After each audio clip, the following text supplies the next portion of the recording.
I'm standing with Grant Gyulnazaryan. He is the Vice President of SouthTech Systems. And Mr. Gyulnazaryan, thanks so much for taking a little time to talk with us. Sure.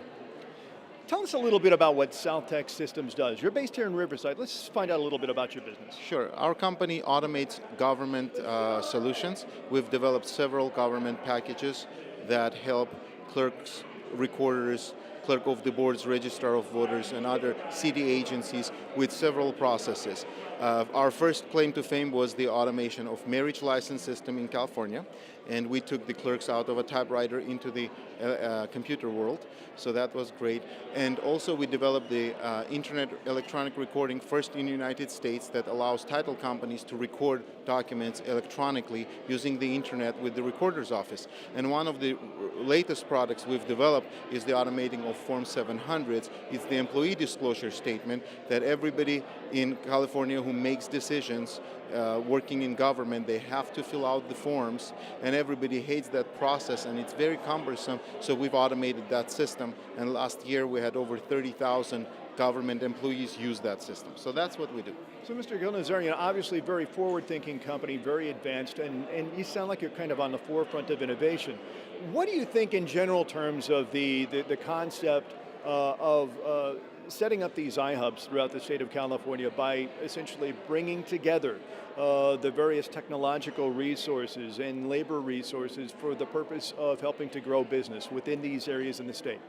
You know, I'm a small company, and my business partner and I are very technical. We've grown naturally, organically, and we don't have a lot of resources that we know of, and I think the iHubs are going to be very helpful to us as a company because we know how to build software. We don't know how to grow company. We don't have the business expertise necessarily that helps us double, triple, and quadruple really easily. So I think an iHub and the resources that they can provide can help a small company like ours to be the size that we should be in the first place. How challenging is it in this economy and in your particular industry where so much of what you do is based on work that needs to be done online for these companies? It helps them to do things a little bit more easily than they had done before with your forms and your automated processes. How challenging is it to stay ahead of the curve? Well, it is a challenge. Like in every other industry, you need to be ahead of the curve, always. It's a little difficult for the adopters to adopt the concepts, so it takes a long time until the software is being used, so that's quite challenging. And one of the things that I find interesting is for a company, if you run a company as a business, if something makes sense and if something is going to save you money, you are going to jump on it. And I've seen quite often in government agencies, that's not the case. They need to have a proof of concepts first, and they need to have other people adopt it before they can move forward confidently that this is a good idea. So I think if that could be reduced, I think the economy will get much better, and because of the savings that industries and